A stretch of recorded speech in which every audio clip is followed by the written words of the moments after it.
Yeah, so the age range is, well, Ruffles is the only child, well, child-looking character. She's set to be 12, but she gets older really fast as a story progresses. Otherwise, the next youngest person would be, I think, 20.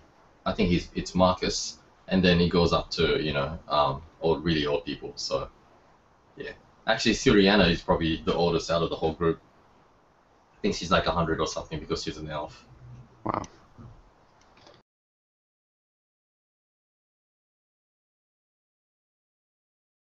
If they have a handle, I would say they could use that too, as long as it's nothing obviously offensive or anything like that. But I believe the credits is developers tier, correct? So that'll be, I mean, that's not going to be a lot of people. So I mean, they can, if they don't want their actual name, they can use a handle if they want.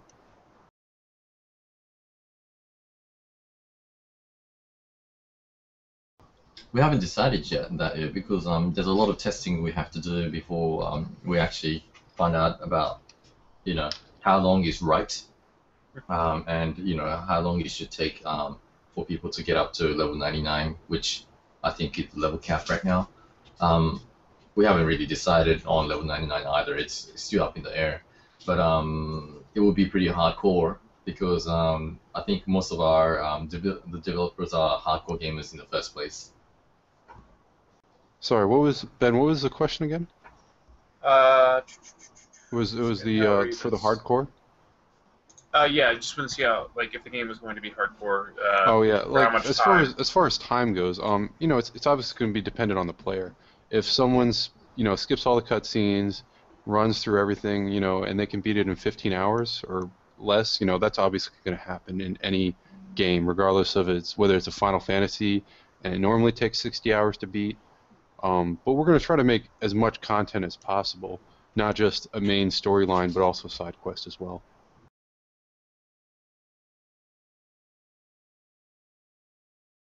Mm-hmm. Yeah, definitely. We want to include what are they called? Yeah, we definitely want to include them. I was actually thinking of doing that for maybe some of the backers before. Like I didn't want to make it Kickstarter exclusive, but we'll see. But we definitely want to include them in game.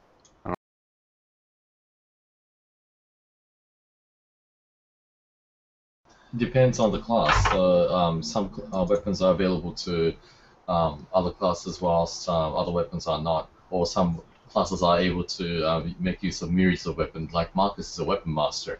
He should be able to use most of the hand-to-hand combat weapons. Whereas, for example, if you're looking at let's say people like Satsuki, who's a samurai, she would only be adept at using the samurai sword.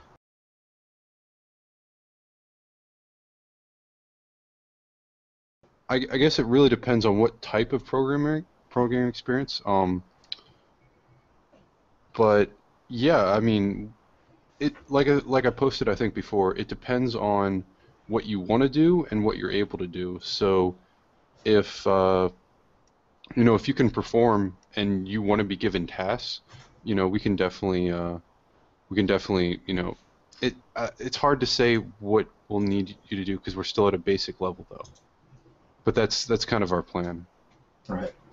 Cool. Just whoever can, like, I'm assuming some people just wanted to get developer to get the wings or something. No, it wasn't the wings for developers. Maybe they wanted to steal developer card or the name in the credits, but really didn't want to contribute to the project as in terms of programming. Obviously, they're not going to have to do anything.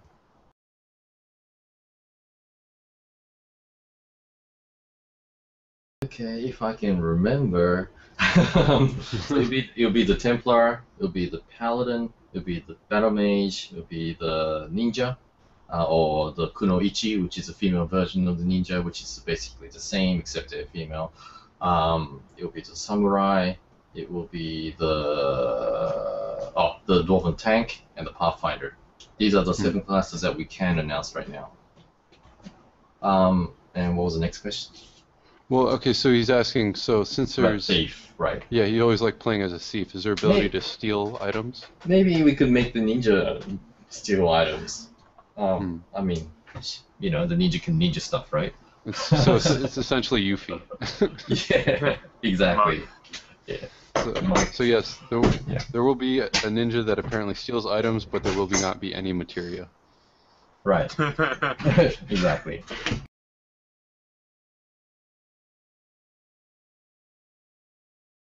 Change classes or no, we're not gonna allow players switch classes like they do in like did they do it? Yeah, they did it in you can switch jobs in Tactics Ogre.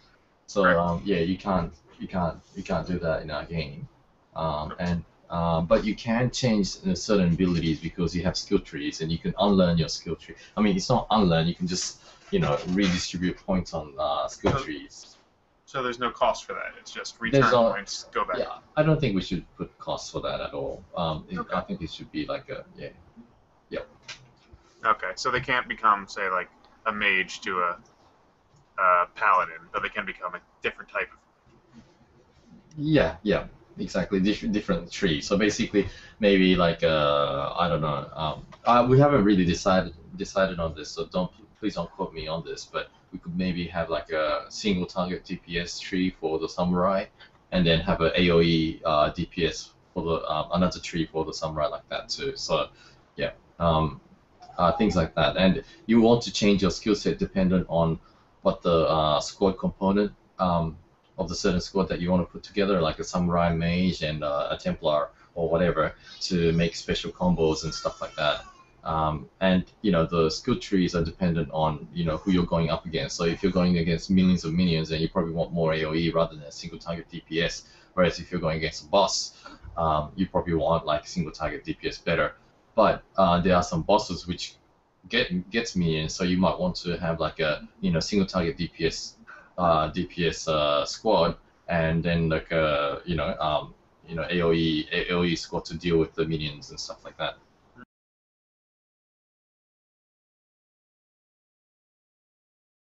So the crafting system will be from loot, and loot is you don't have to pick loot up because we think that really sucks. Clicking on screen is just not cool. The loot will be distributed at the end of the battle, and it will be collected for you. Some peasants will probably pick them up and give it to you, or it could be and also you could collect materials in which you make like weapons and armor basically. Okay. And then you bring it to someone like a blacksmith in town, and he will craft it for you. Well, that's the idea, but we're not 100% on that too. Like, it's not the confirmed idea.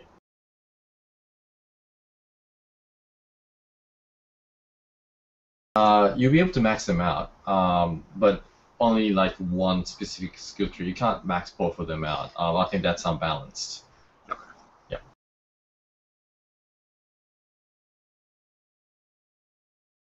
It's kind of funny because I actually I asked Hiro if we could do the default name for the Phoenix, Boko, as a reference to the original Chocobo, and he's like, I don't think we should go for that. I was like, all right, but it'd still be something like that'd be funny, but the Chocobo is kind of iconic. I don't know if we have something like that prepared. I don't know, Right. Hiro, do you have anything up your sleeve for that? Well, but we do have. Okay, let's just say we're thinking about it, but yeah, I don't want to get into details yet. Yeah.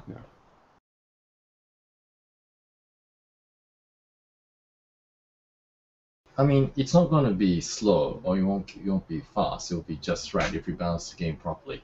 Now, the action is really fast because most of the creeps die in one hit because it's your heroes are heroes. They're really strong. The only way your heroes are gonna die is when like millions of mobs just mob on you, basically. So the answer to that is we're gonna try and find a good balance. Your heroes can stand out for as much as 10 to 20 seconds without getting any input. But you do need to kind of think on your feet to move where strategically possible. For example, if you find a like 300, if you find a choke point, you can stay there for quite a long time. But if you the question is whether you can actually achieve any objective is probably not, because you're going to stay there and not do anything besides trying to keep yourself alive. So you kind of have to move sooner or later. Putting a pause function is still in hotly debated topic within the game design team, because I don't know, putting a pause function might make it too easy, but maybe we'll allow that in the easier mode of the game and not in the harder mode. We don't know yet. Maybe we might have a spell that allows you to pause in the harder level, that you can only do it a certain number of times per game, or maybe it's on a long cooldown or whatever. So that's my answer towards how fast the game's gonna be.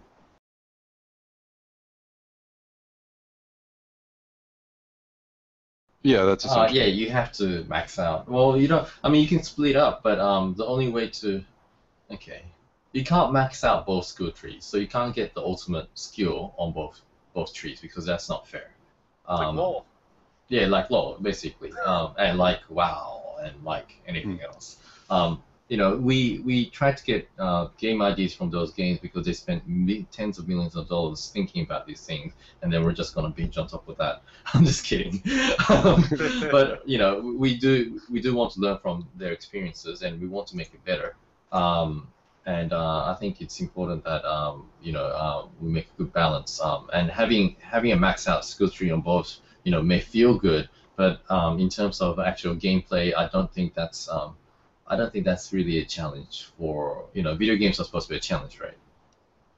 And I think what the actual question was saying, as far as that goes, was he's asking if you have to get to the end of one skill tree to go on to the next one, which would be no, because you can only max. You can split it up as much as you want. Yeah. So if you only want to do, say it's offensive, defensive, and I don't know, DPS or something, and you can split them up as much as you want, however you want to make your build. Yeah, exactly.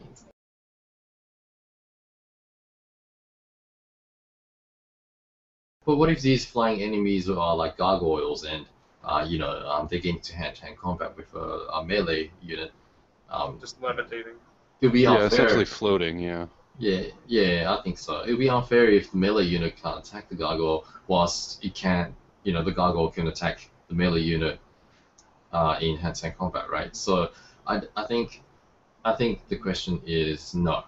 We're not going to have a flying enemy unit which can only be attacked by a ranged weapon, but we might have that sort of mechanic in a boss fight, maybe.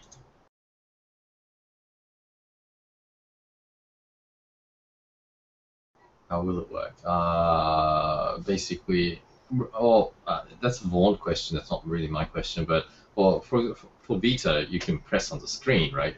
And for PlayStation 4, you can't really do that. There is a touch control, but we don't really know exactly how that works. So we're probably gonna use the do you call it the D-pad, the squiggly thing, to select the sticks to actually select actual area to move and stuff.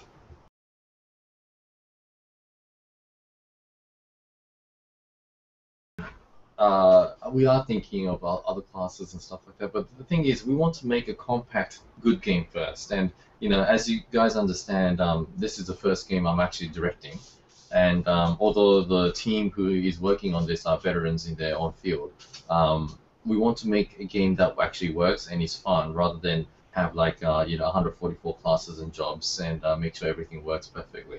If you know what I mean.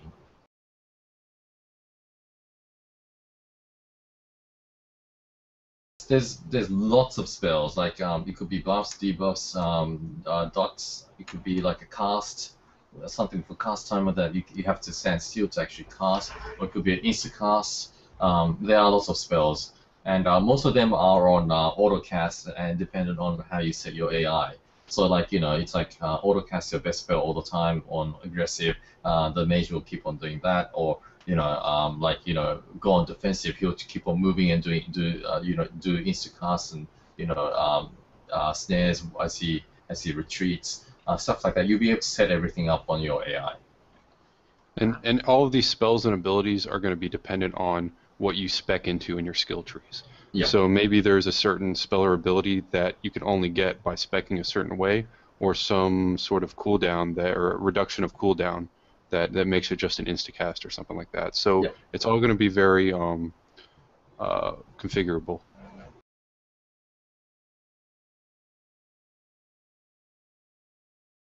I'll probably say no to the weapon triangle, but we still have to see. We'll have to see how this all plays out.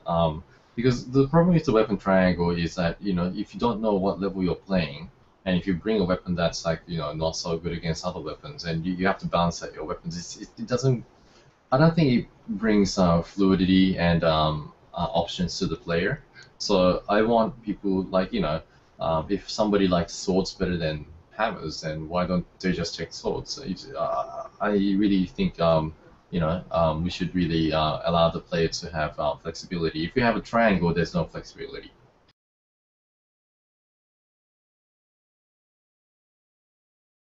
Well, I mean, what do you mean? Do you want me to explain the whole friggin' Azure God? No.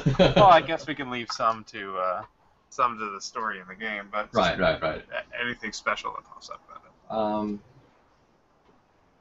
Well, the world's basically a high fantasy, so what you expect from a Tolkien novel is going to be there, but that's boring. So we've actually added a island called Akitu, which is basically based on Japan, and have a lot of Japanese monsters and stuff like that there too. We are also implementing, if you had checked out the story update, the Felinas. That's how Yoko wants to call it. It's actually Felinia. They're basically the cat race, which really delves into art and music and fencing. They're basically all Puss in the Boots or something. The cat from Shrek, kind of. But I think the designs are going to be different. Actually, Go was saying, Gontaro was saying maybe he should draw some kind of Doraemon, and Yoko was kind of screaming in terror. You guys know what Doraemon is. But but the whole world is going to be translated in a Japanese, fantasy way. As you can see with the art, it's not really like you see from Dungeons and Dragons and stuff like that. It's still it can be identified as a Japanese art, and I guess that's how that's how it's going to be. It's just that I think no Japanese developer was well, unless you talk about Dragon's Dogma or Soul Sacrifice or games like that, I don't think no Japanese video game or Japanese RPGs have actually delved into real kind of like authentic high fantasy in a Japanese art style. So that's something that I wanted to do as well, because I really like the world of Lord of the Rings or Warhammer and stuff like that. Yeah.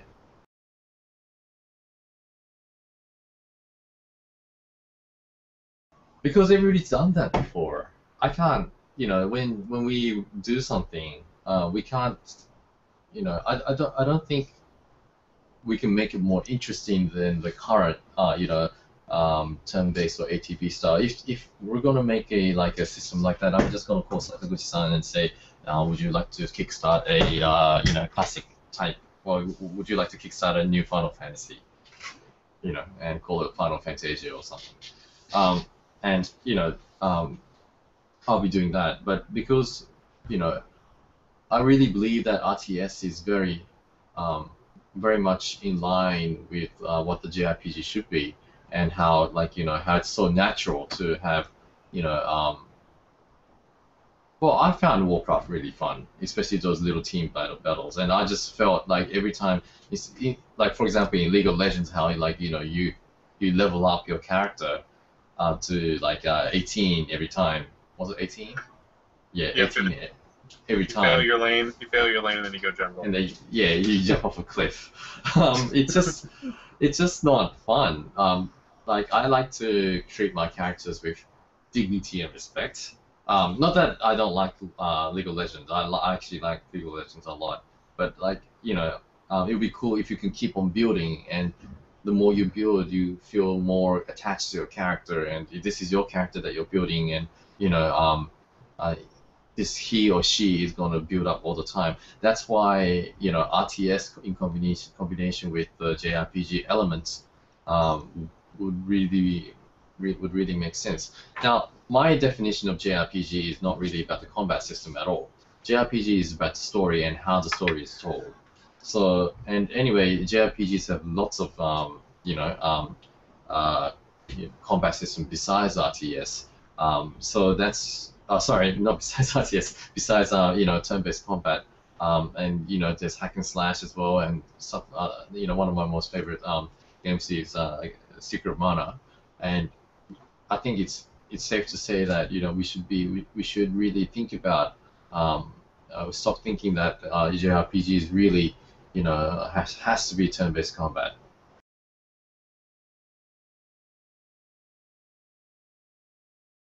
Airships.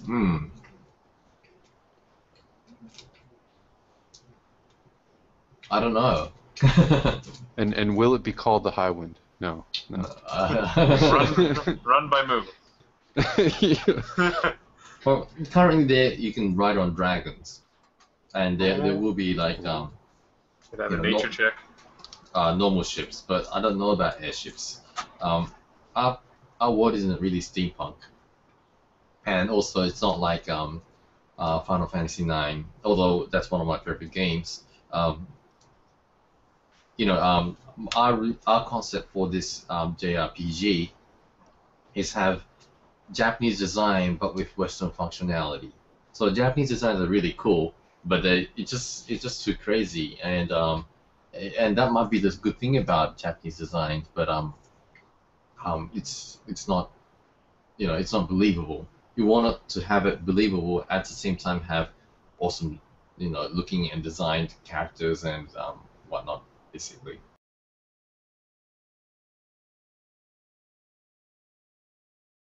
Yeah. There's all sorts of hate going on. Yeah, but we didn't want the dwarves and elves to kind of hate each other. There's just this little animosity that goes on, but it doesn't go to the hate level. I think Italia, the country that Marcus is from, is they kind of hate anyone who's not human. So that's kind of like there's a xenophobia going on in his country because of what happened with the orcs. But yeah, we will be announcing a lot of that as in basic updates and stuff.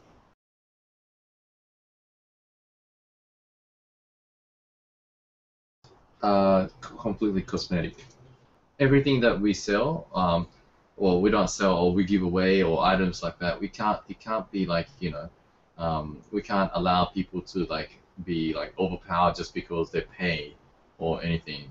These are cosmetic purposes only, so that you can basically show off to your friends.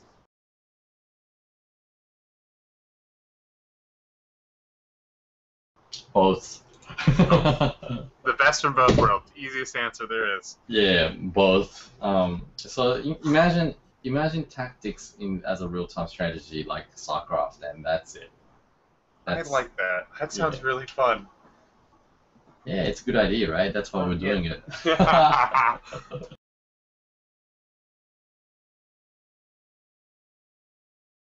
Really wanted to make this overworld. The overworld is going to be 1-to-1 ratio. It's not going to be like miniaturized like in Final Fantasy 7 or 9, where you see big characters walking on a small world map. It's going to be kind of like World of Warcraft, unless we run into super technical problems. But I think I'm allowed to say this because can't say that. I can't say the programmer's name.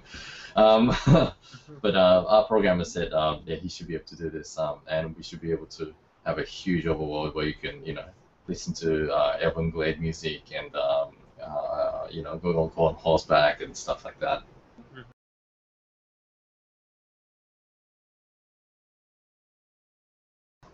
Okay, well, as long as they have the world setting correct, as long as they understand that the world is very important, needs to be, it needs to fit into the world itself.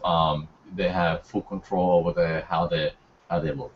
So basically, if it fits into the actual world, then yes, by all means,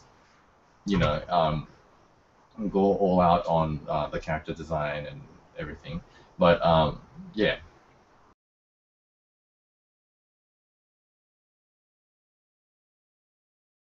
We can think about it. It's a great idea.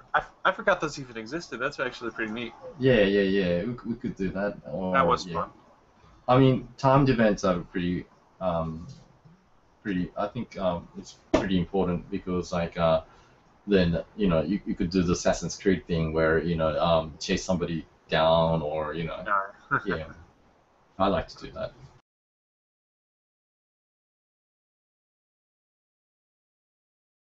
How much background stories are? Well, there'll be a lot of background story for each character. It's very important to us that we actually explore everybody's background before we actually go on and do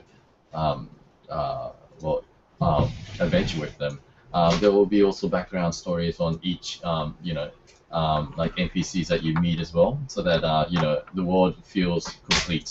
So the difference between the Japanese development and our development is that we actually think about the lore first. Our approach to video game design, video game lore creation is very similar to that of Blizzard's, where the world and the setting and the lore comes first, rather than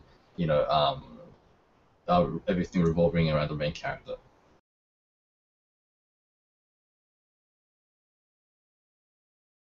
If we have PvP, doesn't mean we're gonna make it an MMO at all. People don't get to interact with other players in the actual world if we make it PvP. It's a competitive play on a different, in a different menu. So you don't go around town meeting people and talking to people. There's no interaction like that.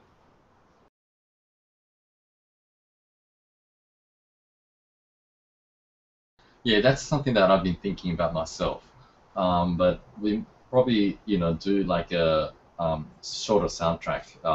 If it's 1.4, which is right before the 1.65 stretch goal, which is a full orchestra.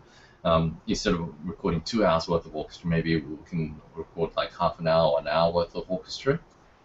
That way we won't be, we won't run out of money, and at the same time, we should be able to get a decent chunk of music to you guys.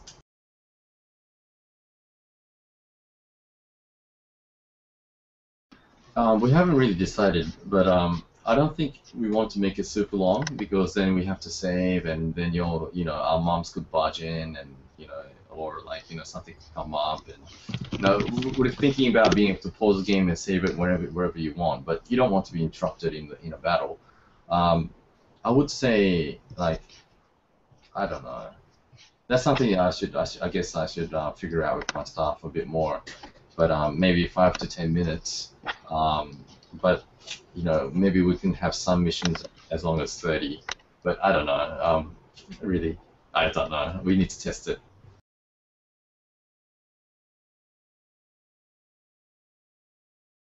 Yep. There'll be we think of Enchants where you can get Enchants from Bavana where the elves lives.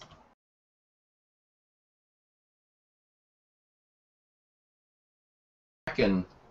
Okay, since I'm so happy and elated, I'll give you a backstory about the Kraken. The Kraken is a monster, and it's huge. It's basically a huge squid, kind of. But basically, we're not taking the same kind of lore as the other Krakens from other fantasies. The Kraken in our game is basically a monster that formed out of a loss of a huge nation. So this nation got destroyed by angels because of their sins, and basically this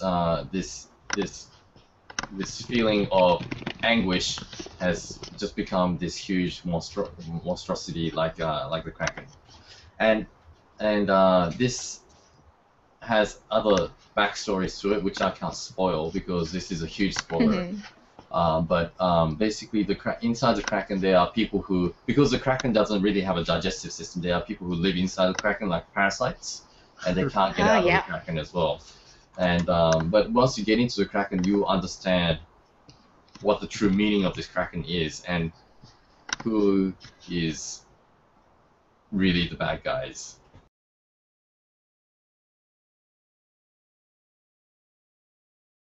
I think 2 additional zones are much self-explanatory. We're just going to open up zones which we are planning to open up in the next game, but we can do this on this game if we do reach the stretch goal. In terms of music, that's also self-explanatory. We will be making the best music ever possible in the history of game because I do have a very, very good team.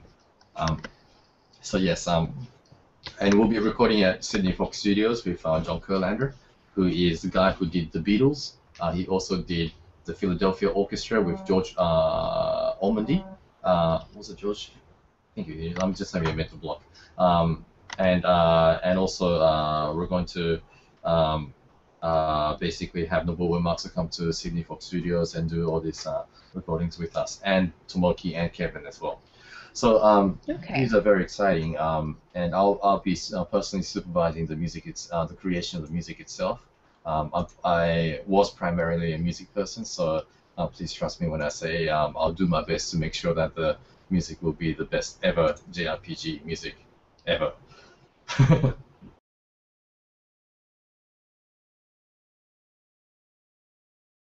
Okay, well, Tomoki was very busy with a lot of the work. He recently did the music for a game called Majin Station by Level 5, which he did the little animation with Studio Color, which does Evangelion. So he was a lot of quite busy, and he couldn't really contribute to the Kickstarter music that much. Just not yet, yeah. Yeah. But he will be able to contribute, later on in the year, and now he's back in Boston now, studying at Berkeley, and he's settled. So now I'm pretty sure that we can all whip him into action.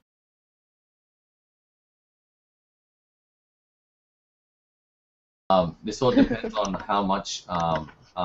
Basically, it's going to be designed by Kusano Designs. And these guys are awesome people who does designs for like Gundam Unicorn, and all these AKB album covers, and all the animes, like new animes like Brave, and some of the good smart figurines, at the covers and stuff like that. These guys, Kusano-san is probably the best guy in design in this industry in Japan.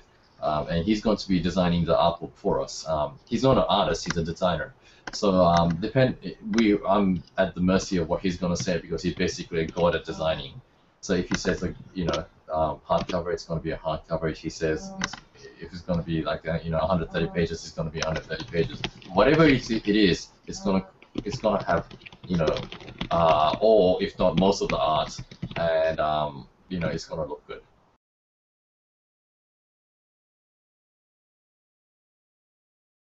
I mean, the story is going to be primarily serious, but the thing is we will have some humor in the story because you can't just have all serious. You just get really tired. No matter how much I liked Final Fantasy Tactics Ogre, I just got emotionally tired from having all these serious implication, and everything reminded me of Kosovo. So that's I just don't want players to become emotionally tired. I think everybody deserves a humor now and again.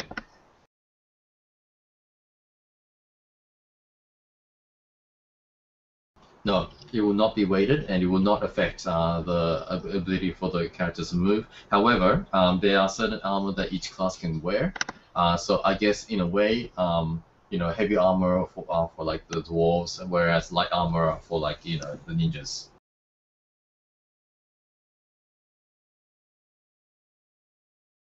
No romance is out of the question, but we don't want to make romance the focal point of the game because there will be romance, but there's people getting killed and there's a war going on, And not that you can't have romance during those hard times, but I think it's important to focus on the actual the problem at hand. But that being said, we do need a break from all the seriousness and all the the blackness that the world is creating. So just like humor, there will be a bit of romance as well.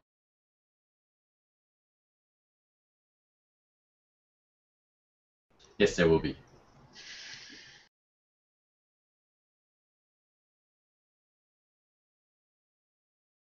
Donald's going to be doing the the voice casting and the voice acting. People think I think they made people mistakenly think that there's no voice acting in this game, but there will be, even though we haven't reached the search goal for the full voice acting. It means that we're going to have voice actings for the cutscenes and voice acting for the when people hit another person going or yeah or whatever. So yeah. Hopefully not like what Hiro just said. Yeah. Yeah. But anyway, look. It's gonna. The voice acting will be fine. If we later on with the PayPal stretch goals, we do hit. What was it? 2.175 mil. That'll be cool. Another thing that we are planning is we have I have a very good friend called Kayane. That's her alias. Her real name is Marie Norino. She's a French girl who competes competitively for Soul Calibur, and she has offered her services to try to promote our game in France. And basically, she's gonna start a Kickstarter. I think it's called the Major Company, which is the equivalent of Kickstarter in French. And they're going to raise enough money to do the localization in French. And once the French, the goal is met, which is around 15,000, which isn't too much, they can actually contribute to the main portion of the Kickstarter stretch goals. So once that's met, then we can get more funding for the French. So there's loads of way to support a game after after Kickstarter. We are planning only to have fundings available until June because next year June is already quite late into development and we need to wrap things up. Therefore, we can't add more stuff in. But the music and the voice acting should be fine, and we will try our best to actually secure funding until June next year.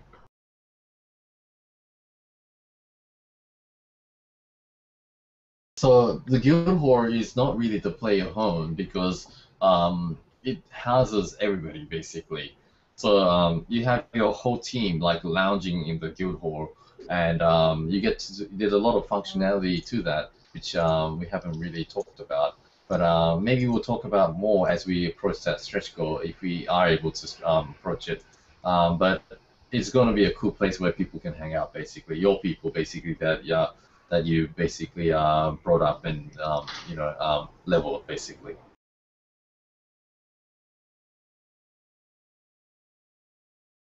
Well, I think it's unfair to do that.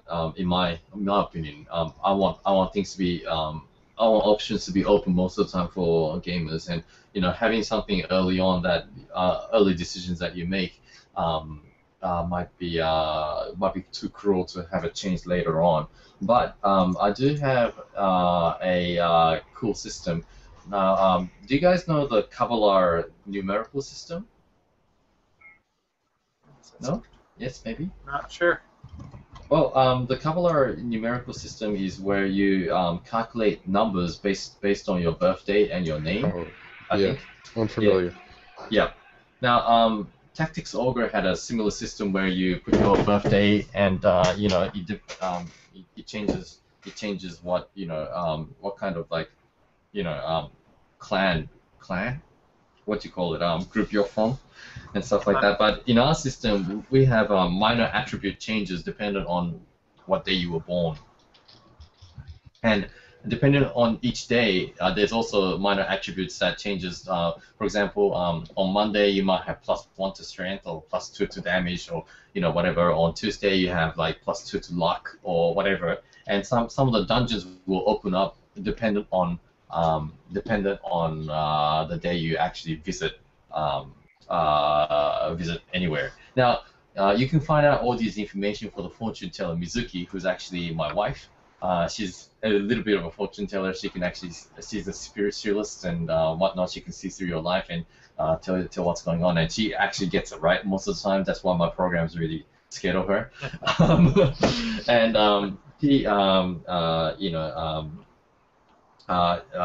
You'll be able to find her in any of the towns, and you get to talk to her, and she will tell you what's up basically, and what you should be doing that day in order to maximize your your luck in the video game. So that's some special thing, and it's actually different for every single person.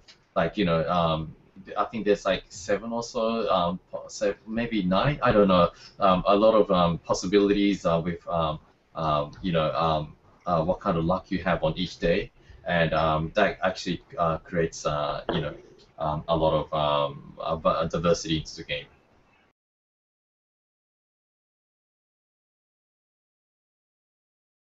My stance against DLC is that I don't like chipping away at people's money with downloadable content. Now, that's different from Kickstarter because we need the money to actually develop the game. But DLC, downloadable content, I really believe, I'm an old school gamer, and I really believe games should be given to people at once. And now that we have the update capability, I think these games should be updated for free. So people can enjoy the content for free. Oh, sorry. Yeah, we're not going to hold anything back to get more money from anyone later. So all the content that we make during this project, we're gonna put it out there. If we make additional content later, like Hiro said, we'll give it to you. Yeah.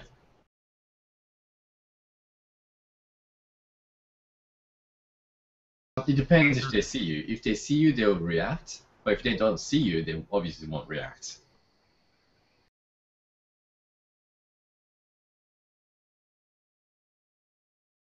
Ruffles will not be a potato-based character. Sure hope not.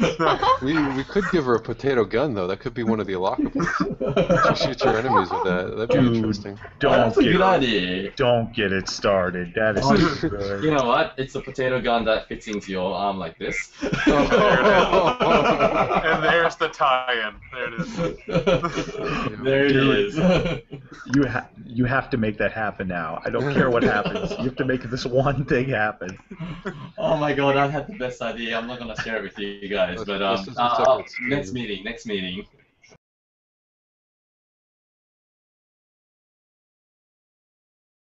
Yeah. Yeah, we were talking about putting in mini games. So like Yoko really wanted Gorek to have a mini game where he's like trying to smash barrels of alcohol to find alcohol or ale, and before the goblins get it or something. And we're like maybe, but we've had so much requests for mini games that yeah, we will include some of the mini games in our game. So please watch out for that. But that being said, we don't want to say. I don't think we'll put the mini game in the beta test or anything because we want to keep it a surprise.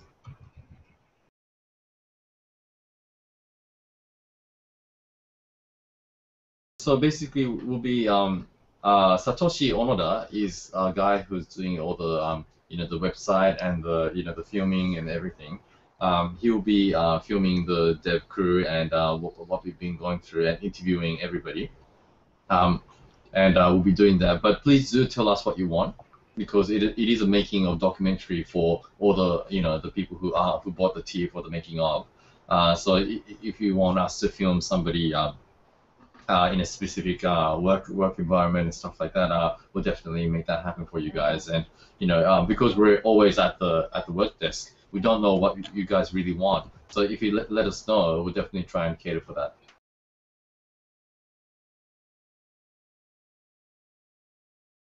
Well, look, there is crafting, but we want to keep it simple. Because you have to understand, our dev team is small. We want to make a compact but interesting game. The crafting involved will be basically like, for example, you kill a boss to get some material, and then you take the material to a certain expert in a certain city, and then you pay him some money, and he'll make you a weapon or armor or whatever item that you're asking for. So each place has a special thing. We haven't really decided, but maybe something like for armor and shields, you have to go to the Dwarven city of Stormhammer. For enchantments, you go to the elves. For finely crafted katana swords, you go to Akitsu. Things like that. So crafting will be different. You won't have to craft yourself because that's kind of weird. There are professional super experts who does that for hundreds of years, like the dwarves or elves, and they should do it better than you can. So all you have to do is take these materials to the people, and they'll make it for you.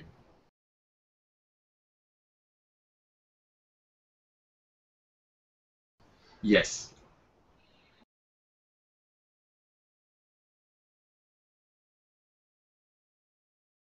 But we are looking into possibly making a pause magic function.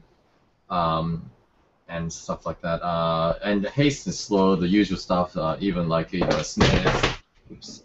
Snares Sure. Yeah, that's always going to be in there. Yes. Anything specifically like a time mage? I'm sure they're asking. Oh yeah, Final Fantasy Tactics. There it is. Right. Yeah. Well, I'm not really too sure about the time mage because the only mage we have in our world right now is a battle mage. But we will look into it definitely.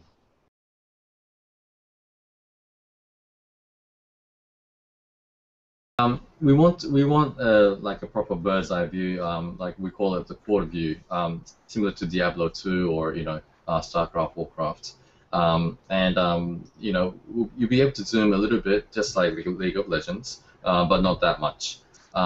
We're doing this so that the models are there to look good from quarter view. They're not designed to look good from side view, and we don't want we want people to have a look at the good models instead of going to nitty-gritty details where we're not supposed to be shown and seeing things that we don't want to show.